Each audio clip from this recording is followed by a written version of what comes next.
अतिशय सुंदर विवेचन केलं.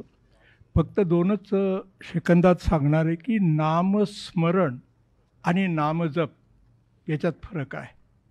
नामजप करताना नारद भक्तिसूत्रामध्ये विवेचन केलेलं आहे संस्कृतमध्ये, पण त्याचा आशय असा आहे की ज्या वेळेला आपण नामजपाला बसाल त्यावेळेला पद्मासनामध्ये बसावं, पाठीचा कणा ताठ असावा, आपलं सर्व लक्ष हे आपल्या श्वासावर केंद्रित असावं आणि ज्या आपल्या इष्टदेवतेचा आपल्याला नाम घ्यायचा असेल, नामजप करायचा असेल, त्याचा अतिशय चांगल्या तऱ्हेनं भक्तिभावानं बेंबीच्या देठापासून आणि हृदयाच्या तळापासून म्हणावं. उदाहरणार्थ समजा श्री स्वामी समर्थांचं नाम जपाला आपण बसला तर आसन व्यवस्था करावी, व्यवस्थित बसावं, पुढे तसबीर असावी, मूर्ती काय असेल ते, आणि पाठीचा कणा ताठ करून अतिशय दीर्घ श्वास प्रथमतः आत घ्यावा, प्राणायाममध्ये जसं म्हणतात, आणि आपल्या श्वासावर लक्ष केंद्रित करून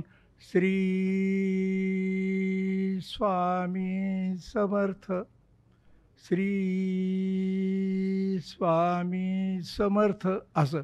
आणि आपण ज्या वेळेला नामस्मरण करतो, एखाद्याकडे जातो किंवा डॉक्टर येण्याची वाट बघतो, वेटिंग रूममध्ये आपण थांबलो, तर आपण मनातल्या मनात आपल्या अंतःकरणाचा जो तंबोरा आहे त्यात असं झंकारायला पाहिजे, श्री स्वामी समर्थ, श्री स्वामी समर्थ.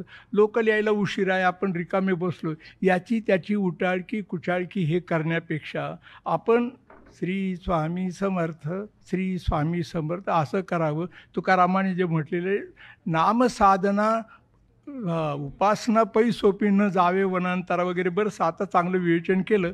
मी सहज आपल्याला त्या दुरुस्ती म्हणून सांगितलेलं आहे. आता पिळगावकर बोलतील आणि मला वाटतं माझं काम बरंचसं संपलेलं आहे. आपल्या सगळ्यांची क्षमा मागून मी आपला निरोप घेतो. श्री स्वामी समर्थ.